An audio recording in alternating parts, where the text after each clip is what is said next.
창세기 3장 또 2장, 이 3장의 말씀은 가정에 대해서 주신 말씀인데요. 돕는 배필이라는 거예요. 아마 말씀을 많이 들어보셨을 겁니다. 요즘에 한참 된 얘기인데요. 서구에서, 즉 유럽이나 지금 일본 또 우리나라도 마찬가지입니다. 법적으로 혼인 신고를 하지 않고 동거하는 그러한 부부들이 굉장히 많다고 해요. 이것을 사실혼이라고 부릅니다. 사실혼. 이제 혼인 신고를 하지 않았지만 이제 동거해서 같이 사는, 복지가 잘 돼 있다고 하는 유럽은요, 미혼모, 즉 법적으로 남편이 없는 여성이 혼자서 아이를 낳으면 그 아이 때문에 무상으로 집을 임대해 준대요. 즉 집을 주는 것은 아니고 네가 이곳에서 무상으로 살면서 아이를 키워라, 이렇게 해준다라는 거예요. 그래서 오히려 영국에서는 자신의 딸이 아이를 가졌다 그러면 남편이 누구라고 안 물어본대요. 그래서 어디에서 키울 거냐라고 묻는다는 거. 왜냐하면 국가에서 그 미혼모에게 지급하는 집이 꽤 넓고 안전한 지역에 주나 봅니다. 그래서 어려운 부모들은 자신의 딸이 아이를 남편 없이 낳는 것을 오히려 환영한다고 합니다. 지금 자기가 살고 있는 아파트나 집보다 더 쾌적하고 안전한 동네에 집을 국가에서 주기 때문에 그렇죠. 그게 옳다, 아니요, 그런 얘기는 아닙니다. 그러나 지금 그것이 우리의 자녀들, 젊은이들이 처한 현실입니다. 결혼이라는 걸 해서 서류상 우리가 이렇게 이혼했다, 결혼했다 흔적을 남기지 말고 살아보자. 때가 돼서 좋으면 혼인신고를 하는 것이고 안 그러면 많으면 되지 라고 생각하는 분들이 많이 있다라는 것이죠. OECD의 30개국 중에서 우리나라는 1000명당 2.5쌍이 이혼한다고 합니다. 일본은 1.9쌍, 독일은 2.3쌍, 프랑스는 2쌍. 굉장히 우리나라의 이혼율이 높은 것을 보게 되죠. 왜 이런가? 혼인이 무엇인가에 대해서 우리가 잘 모르기 때문에 그렇습니다.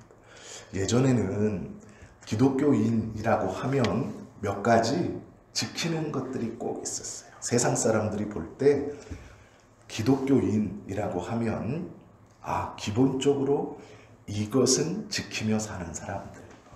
첫 번째 것이 거짓말을 하지 않는다. 술, 담배를 하지 않는다. 세 번째가 뭘까요? 이혼을 하지 않는다. 이것이 세상 사람들이 기독교인을 바라보는 좀 시각이었습니다.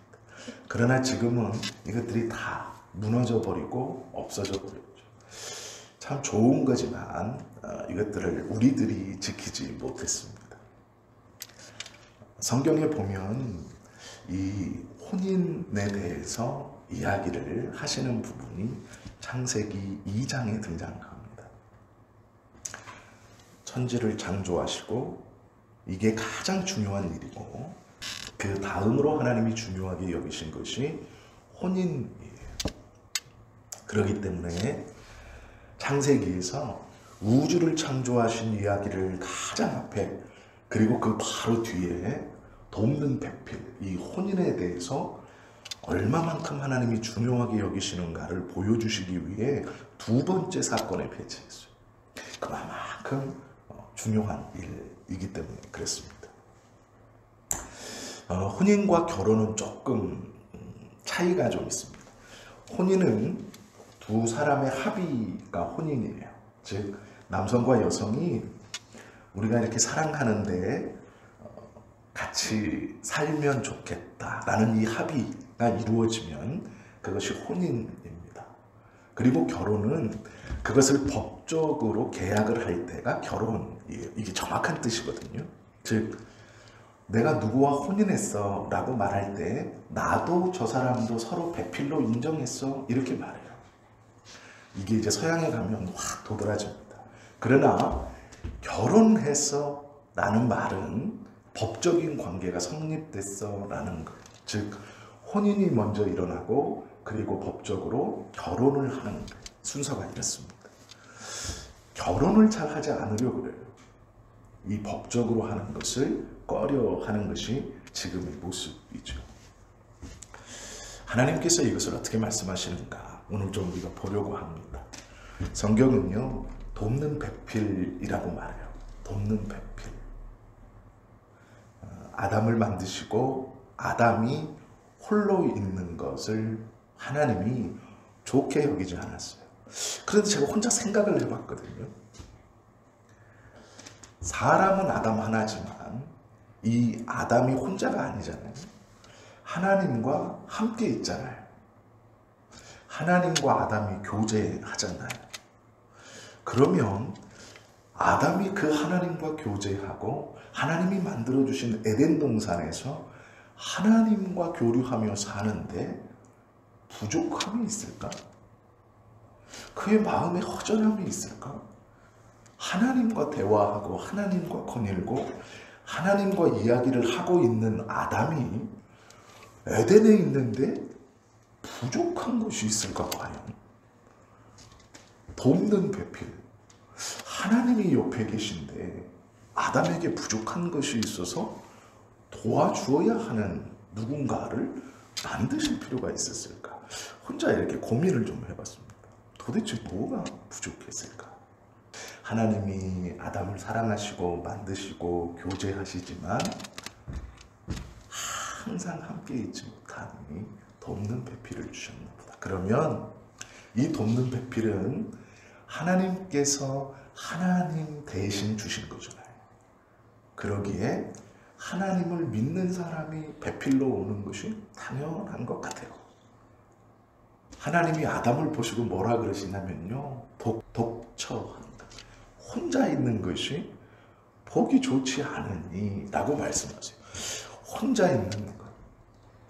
그럼 우리는 이제 하나님도 혼자 계시잖아요. 이렇게 말할 수 있죠. 아니에요.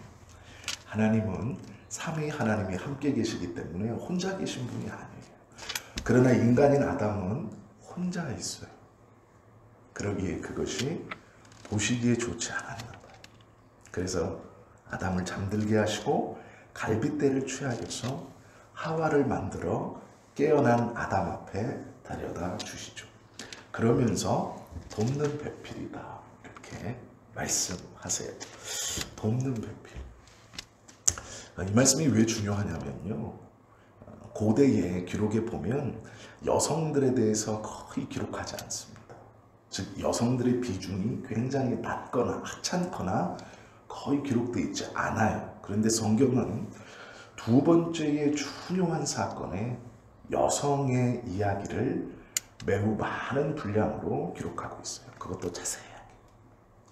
하나님께서 남성만이 아니라 여성을, 즉 하나님이 창조한 사람을 얼마나 똑같이 대하신다는 것을 우리에게 보여주는 것이죠.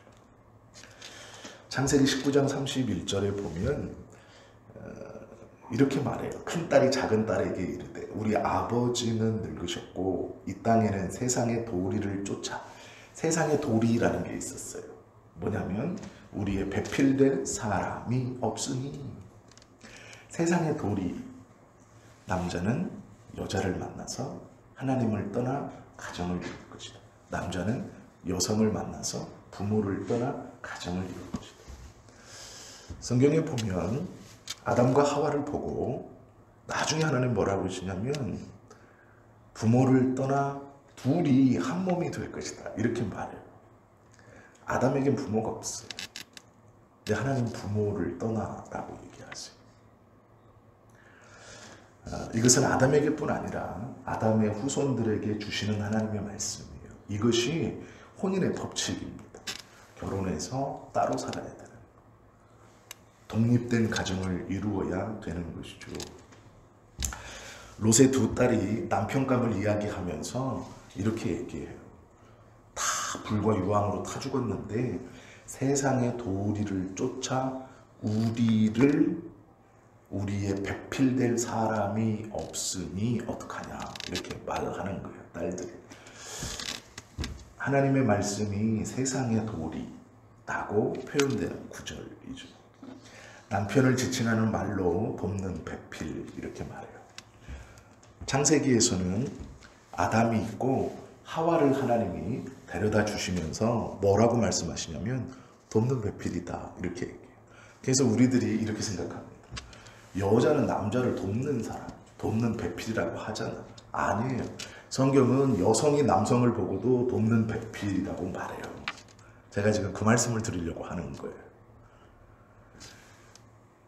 여성은 당연히 남자를 도와야 되고, 당연히 남자가 출세할 때 밑거름이 돼야 되고, 내조를 잘 해가지고 남자가 올라설 수 있도록 해야지. 그게 성경적이라고 생각해요. 천만의 말씀입니다. 성경에서는 여성이 남성을 보고도 돕는 배필이라고 지칭해요. 하나님이 평등한 관계로 만들어 주셨어요. 그것을 우리가 우리의 죄성으로 인해서 다른 사람을 내리까는 거예요. 그리고 그것이 성경적이라고 잘못된 확신과 믿음으로 그렇게 가르쳤고 그렇게 순종하라고 억지로 하나님의 뜻이 아닌 것으로 가르쳤어요. 그렇기 때문에 문제들이 곳곳에서 터지기 시작하는 겁니다. 남편이 아니라 아내에게만 아니라 서로가 서로에게 돕는 배필이라고 성경은 지칭한다는 것을 기억해야 하는 것입니다. 탈무드에 보면 유대인들의 지혜서라고 하는 이 탈무드에 남성과 여성이 하나님 앞에 평등하다라는 말이 있어요. 유대는 굉장히 가부장적 사회입니다. 여성들에게는 투표권도 주지 않았고 재판정에서 증언을 설 수 있는 권한도 주지 않았어요. 어떠한 살인사건의 증인이 되지도 못했습니다. 내가 저 사람이 저 사람을 상해하는 것을 보았습니다. 내가 저 사람이 저 사람을 죽이는 것을 보았습니다. 이런 권한도 없었어요. 그런데 놀랍게도 탈무드에 남성과 여성은 모든 면에서 동일하다라고 기록하고 그것을 가르치라 명령하고 있어요. 그런데 문제는 유대인의 랍비들이 안 가르칩니다. 우리도 마찬가지로 안 가르쳐요. 왜요? 그동안 남성 중심으로 쌓아왔던 것의 혜택을 보았으니 이게 좋은 거예요. 안 가르치는 거예요. 하나님의 말씀이 거기서부터 조금씩 왜곡되고 서로가 서로를 돕는 배필로 인정하면 나의 어떠함을 위해서 아내가 희생함이 감사한 일이 되고 나의 어떠함을 위해서 남편이 희생함이 감사한 일이 되는데 나의 어떠함을 위해서 내가 잘 돼야 너도 잘 되고 너의 어떠함을 위해서 내가 당연하다고 생각하는 것. 감사함이 없죠. 서로가 서로 돕는 배필인데 한쪽은 여성은 남성에게 돕는 배필이고 남성은 여성에게 머리가 되려고 하니 그 관계가 깨져나가는 거예요. 가정이 그래서 무너지기 시작하는 겁니다. 서로가 서로에게 돕는 배필이라는 것을 알 때 고마워할 줄 알고 그 희생에 대해서 충분히 감사할 줄 아는데 그렇지 못하기에 가정이 뭉그러지기 시작하는 거예요. 하나님의 말씀을 자신의 뜻대로 가감하기 시작하면서부터 하나님께서 세우신 원래의 가정의 모습에서 어긋나기 시작하고 부작용이 나오는 것이죠. 우리는 다 알고 있어요. 하와를 만드실 때 머리뼈나 발가락뼈가 아니라 우리의 내장을 감싸고 있는 심장과 폐를 감싸고 있는 갈빗대에서 취했다라는 것을 알죠. 창세기 2장 23절에 보면 아담이 하와를 보면 이렇게 말했어요. 이는 내 뼈 중에 뼈요 살 중에 살이라. 이것을 남자에게서 취하였음즉 여자라 칭하리라. 이 말은요 히브리 시입니다. 히브리인들이 최상급의 표현을 할 때 살 중에 무엇 중에 라고 말해요. 이건 최상급의 높임의 표현이에요. 즉 아담이 하와를 보고 이는 말은 이제야 라는 뜻이에요. 이제야 내가 내 뼈 중에 뼈를 보았다. 이제야 내 살 중에 살을 보았다. 즉 최상급이에요. 여성을 볼 때 아담이 최상급으로 칭송하는 거예요. 나의 무엇에 무엇을 보았다라는 것은 최고로 높여주는 말입니다. 하나님이 창조하신 것들을 아담은 다 보았어요. 그리고 하나님이 이 하와 전에 모든 동물들을 아담에게 보이게 하셨어요. 어떻게 이름 짓나 보시려고. 아담은요, 아름다운 동물들, 새들 다 보았습니다. 그런데 이 말은 하와를 보고 내가 하나님의 창조물을 다 보았지만 이제야 그 창조물 중에 가장 아름다운 내 뼈 중에 뼈요, 내 살 중에 살을 보았다. 이렇게 말하는 거예요. 여성에 대해서 최상급으로 높이는 거예요. 정말로 창조하신 모든 것 중에 가장 아름다운 것이다. 이렇게 말하는 거죠. 하나님께서 돕는 배필로 주신 하와를 아담이 얼마만큼 소중하게 여기고 귀하게 보았는지를 우리가 알 수 있죠. 그러면 또 이렇게 생각하시죠.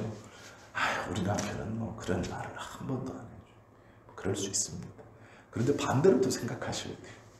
돕는 배필을 남편에게만 주신 게 아니고 여성들에게도 남편을 동일하게 주신 거예요. 그렇다면 우리가 남편을 보면서 그렇게 말할 수 있어야 돼요.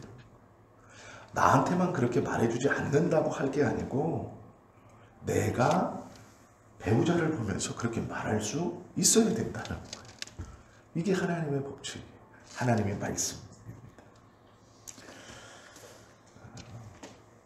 아내 되신 분이 남성 위주의 사회에서 남편을 위해 기꺼이 자신의 권리를 포기하고 있는 것에 모든 남성들은 감사해야 되는 거예요.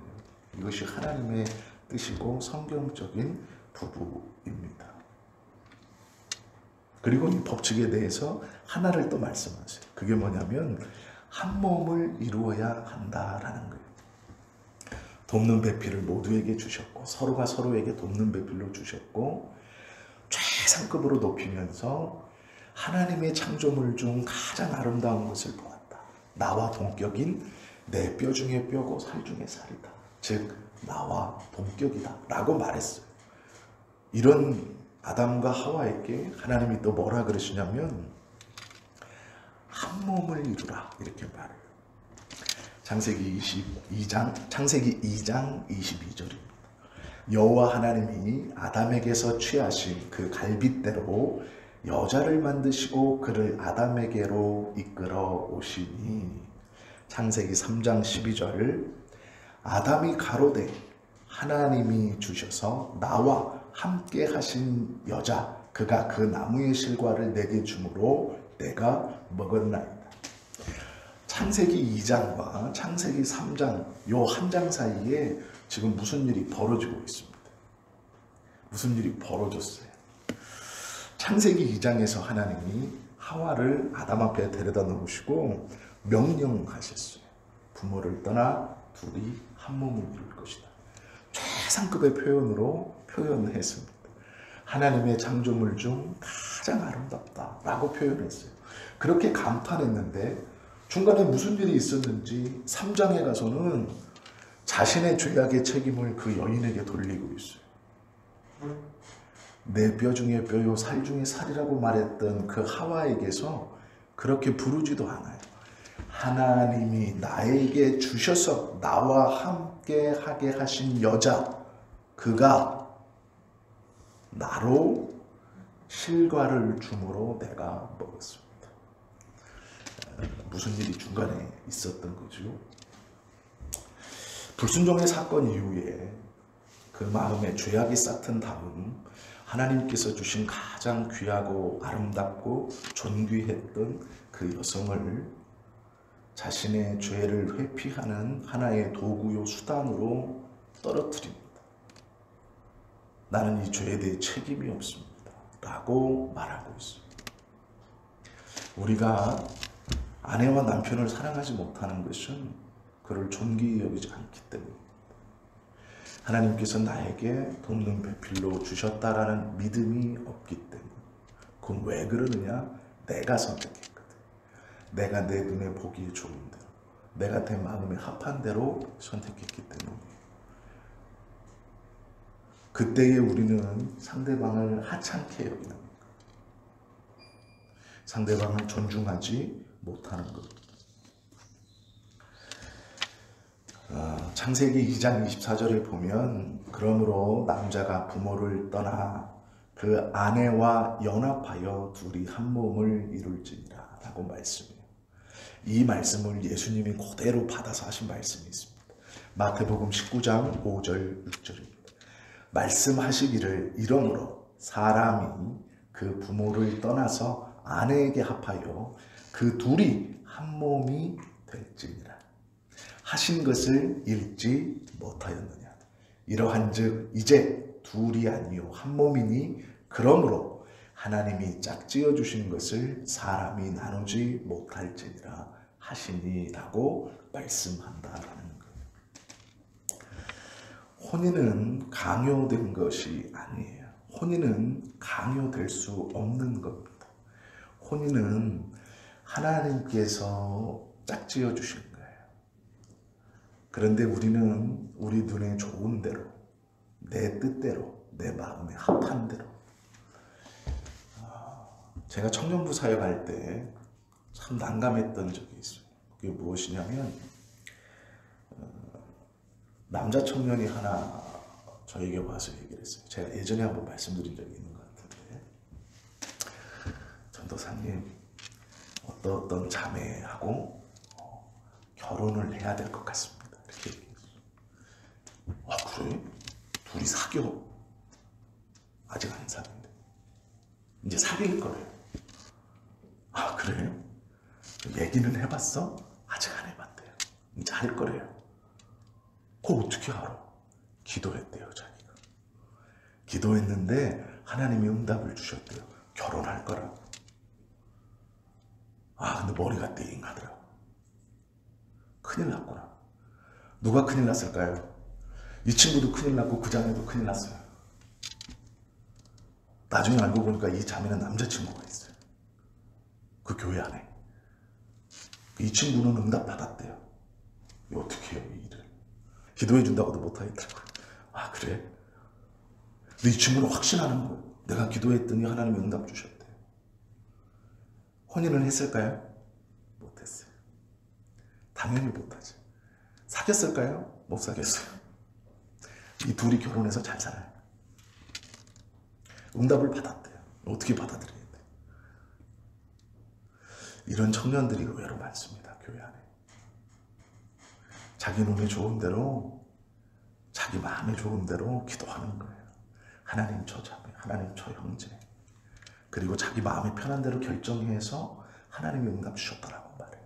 천만의 말씀. 혼인은 그렇게 할 수 있는 게 아니에요. 하나님께서 배필을 주신다는 것은 그런 의미가 아니에요. 하나님께서 남자에게 여자를 주시고 돕는다라고 했을 때 이 도움은 무엇을 돕느냐? 내가 세상에서 출세하고 돈 벌고 올라가는 일에, 내가 무언가 하는 일에 밑거름이 돼서 돕는 게 아니야. 그런 개념이 아닙니다. 하나님이 아담에게 하와를 주시면서 돕는다, 돕는 배필이다라고 말했을 때는 하나님의 명령을 잘 수행하는 것을 돕는다라는 거예요.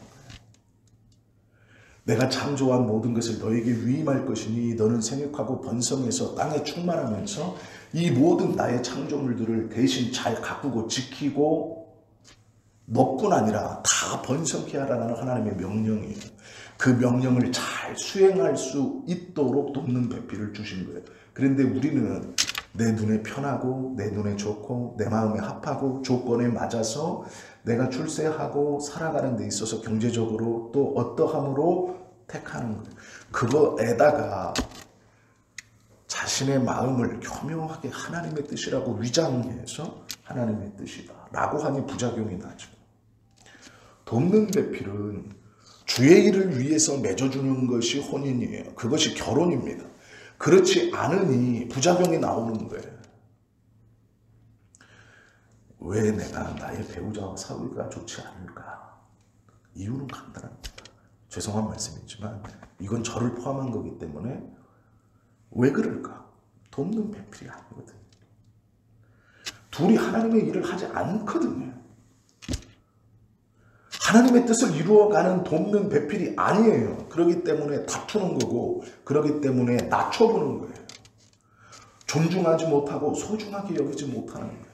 주의 일을 하라고 주신 돕는 배필을 내 사적인 눈으로 선택하고 그를 붙들고 가려고 하니 결국은 부작용이 터지는 거예요. 이건 누구에게 하는 말이 아니라 저에게 하는 말입니다. 왜 나에게 그 마음이 일어나지 않을까? 사랑해야 된다는 걸 알고 존중해야 된다는 걸 알지만 왜 그런 마음이 일지 않을까?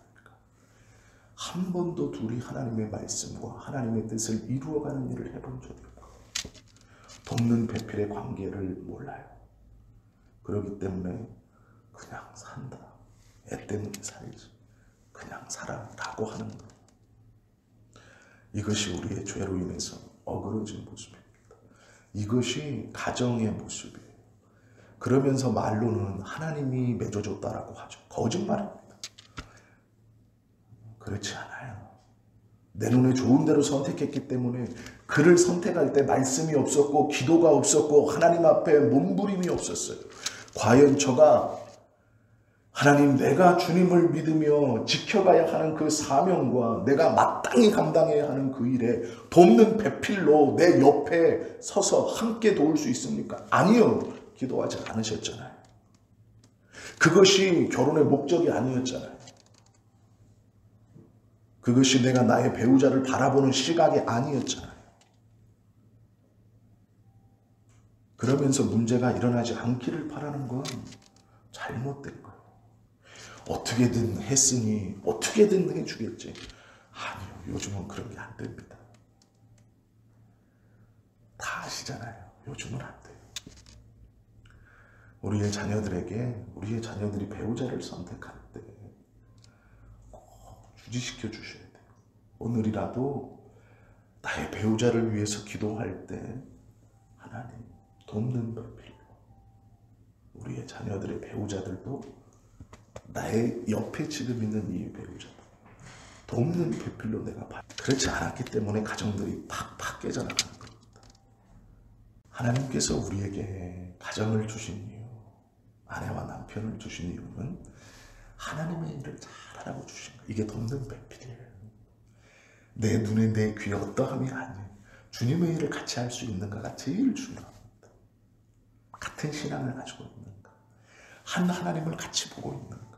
그 하나님께서 주신, 나에게 주신 그것을 우리에게 주신 것으로 인정할 수 있는가.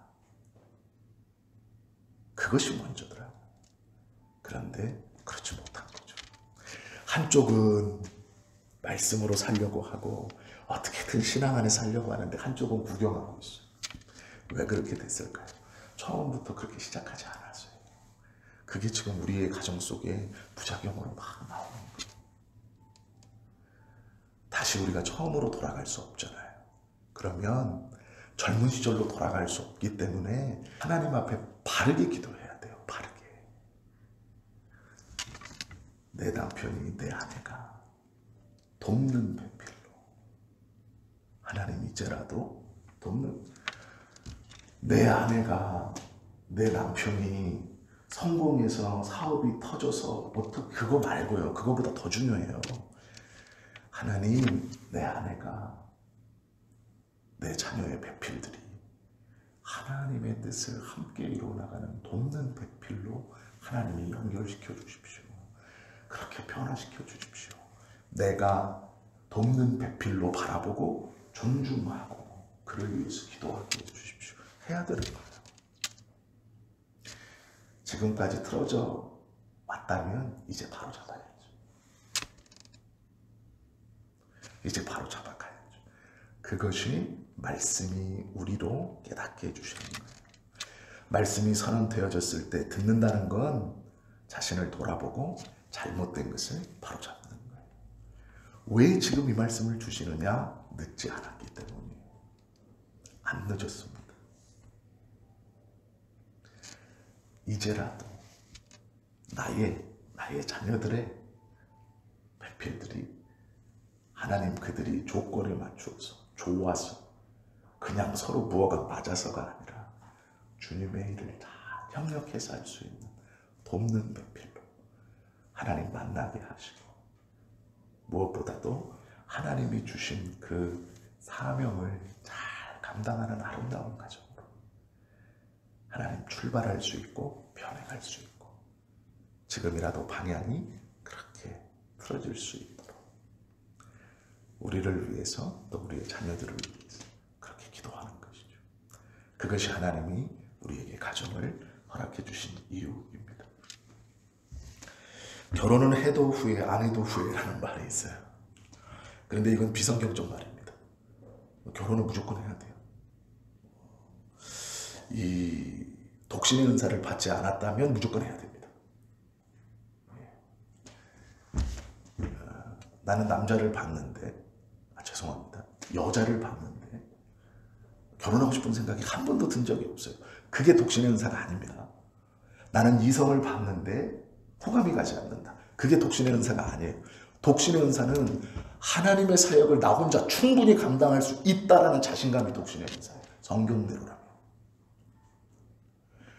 내가 나 혼자 돕는 배필 없이 하나님의 사역을 내가 충분히 감당할 수 있다. 두려움 없이 감당할 수 있다. 꺼리낌 없이 감당할 수 있는 것이 독신의 은사예요. 그렇지 않은 모든 사람은 돕는 배필을 구해야 하고 혼인을 해야 돼요. 그래도 감당 못합니다. 제대로. 저는 독신의 은사를 주신 것 같아요. 왜요? 여자를 보면 관심이 안 가요? 아니에요. 그게 독신의 은사가 아니에요. 저는 독신의 은사를 주신 것 같아요. 왜요? 남자를 보면 결혼하고 싶은 생각 아니에요.